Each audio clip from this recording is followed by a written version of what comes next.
him from Denver? The guy from graduation? So Scotty came over, strutting around like he owned the place, shook my hand and said something appropriate for this kind of situation, like, "Thank you, sir, for having me over, blah, blah, blah." He kept talking, but I hit the mute button. And I began slowly looking him over, and I thought, yeah, he looked presentable. Clean cut, fresh out of the shower from their trip in. And I said to myself, wait a minute. Is he wearing my bathrobe? Is he wearing my stuff?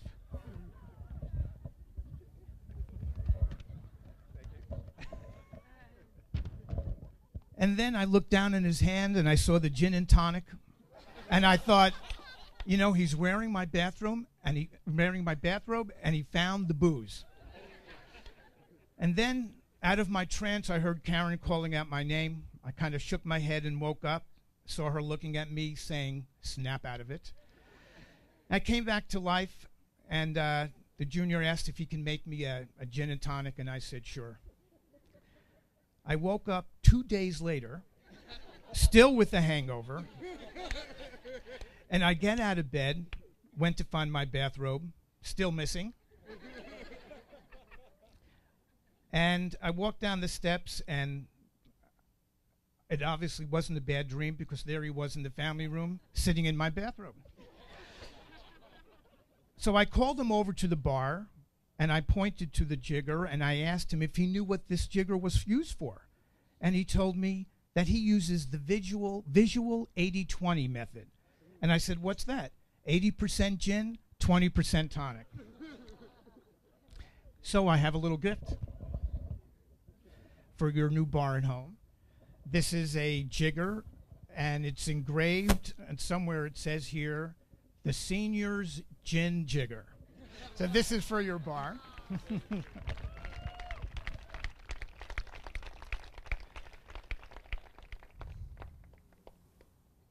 And so from that note, me and him moved forwards. We gave up our first names, and I became the senior, and he became the junior. The weeks and months passed, and the junior and Karen forged a close bond.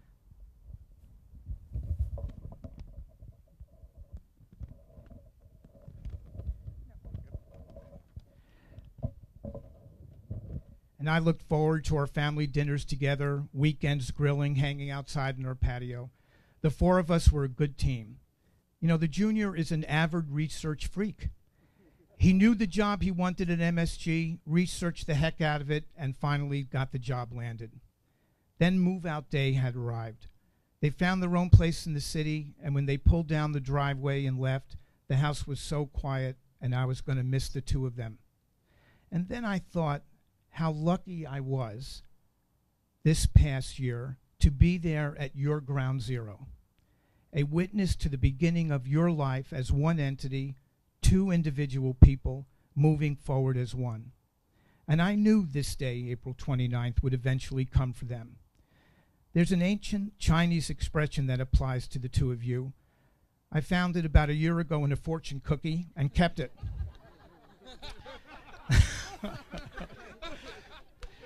And if I get this right, the expression is wan then, and it means a relationship founded by fate or destiny, the binding force between two people.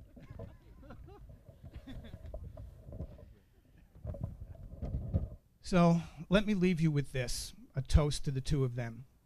You begin your lives officially today as Mr. and Mrs. the Junior and Carly Minor.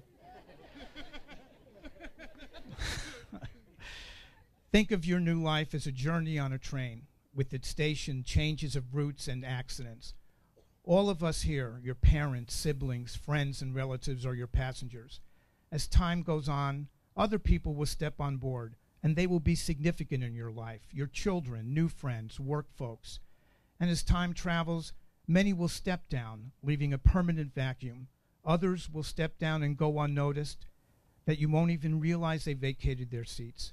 And this train will be full of joy and sorrow, fantasy, expectations, hellos, goodbyes, and farewells. Your success consists of having a good relationship with all of your passengers, requiring that you give the best of yourselves. You see, the mystery to everyone is just this. We do not know at which station we ourselves will step down.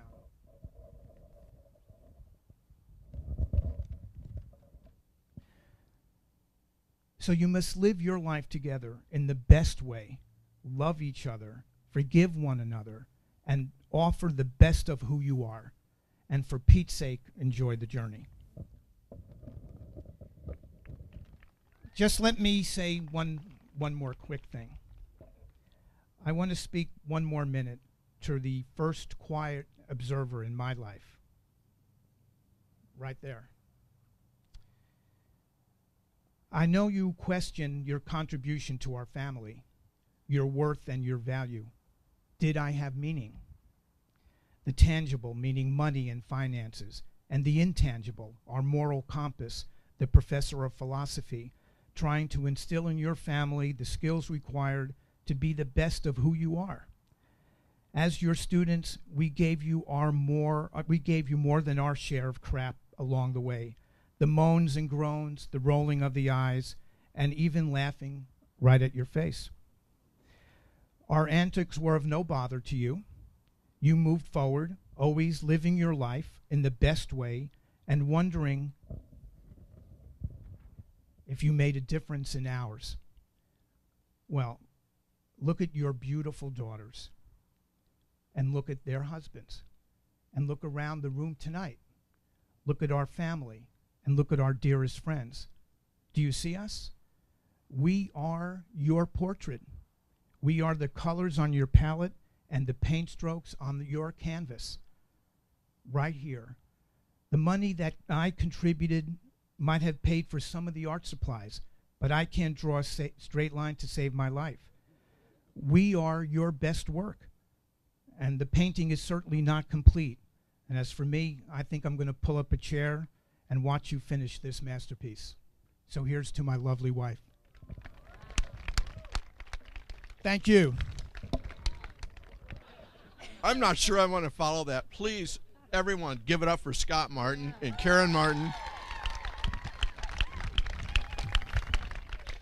My goodness. I've been to a lot of these things. I've never heard anything that good. It was exceptional. Got to collect myself here a little bit. But we promised not to take too long, but Kristie and I did want to take a moment just to say thank you and to offer a toast to this wonderful couple. Aren't they beautiful? I mean,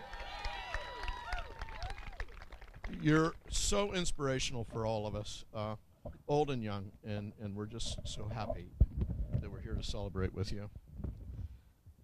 Soon after I met Carly, we went on a family vacation, and Carly was invited to join us.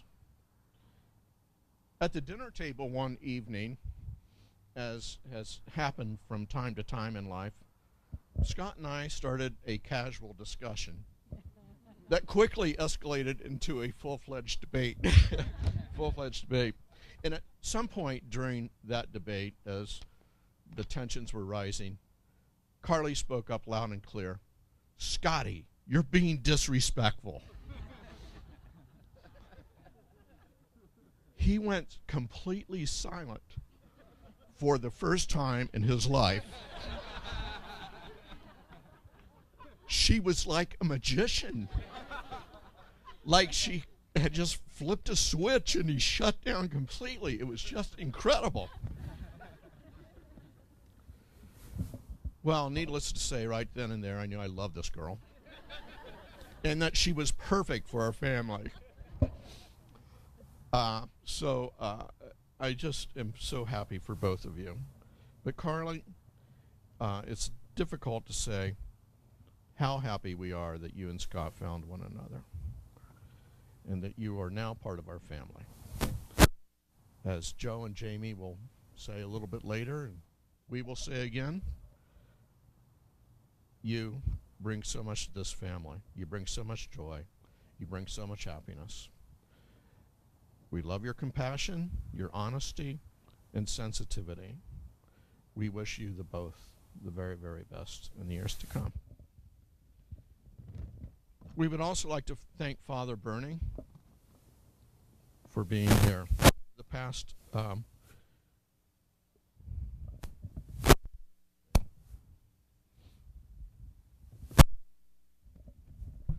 we'd also like to thank and voice a special thanks to Father Bernie, who's been a great friend to our family for so many years. Bernie helped us raise 3 teenage boys. It takes a village, yes, and Bernie was part of that village.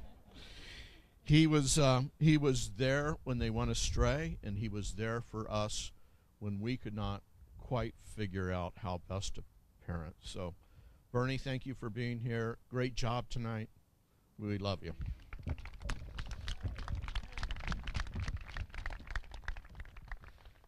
Lastly, and most importantly, we'd like to say thank you to Karen, Scott, Jenna, and Mike.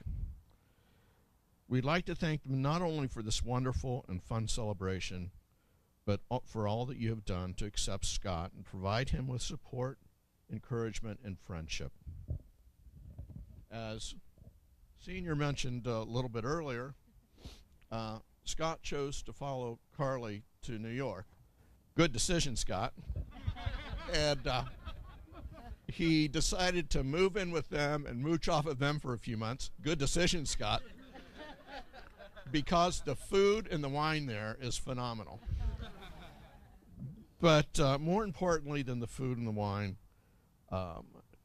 Karen and Scott, Jenna and Mike gave Scott friendship. They gave him compassion. They gave him encouragement during the really tough years, or months rather, of looking for that first job, especially when it's the only job you want. There are no other jobs out there that you will take. So he was encouraged by them, supported by them.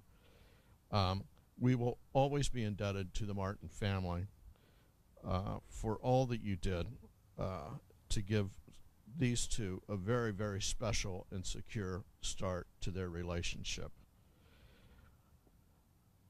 So we're also pleased, not for that, but we personally appreciate all that you did for Scott, because as parents, we always knew he was in great hands in New York. And with that, Kristie's going to have a toast here.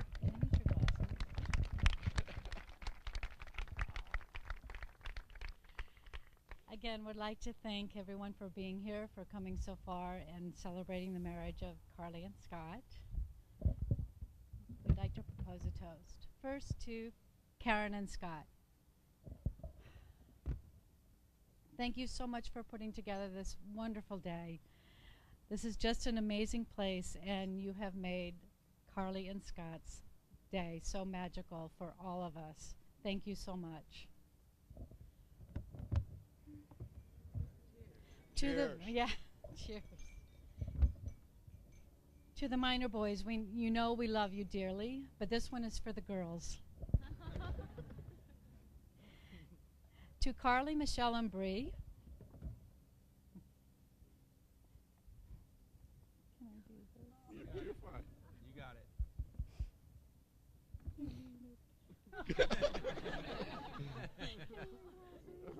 I don't have my reading glass. You got it, Mom.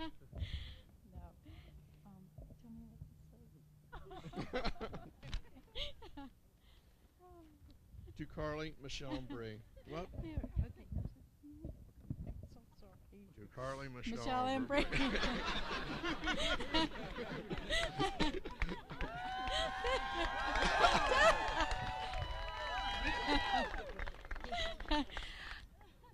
Here's to evening out the playing field. And to many more wins at playing heads up in the basement. Yeah. To Carly and Scott. Put the mic close to your mouth. Sorry. As you begin this journey of your married life, we wish you all the best. We wish you all the love, joy, and kindness and laughter in all the days forward. Congratulations. We love you so much.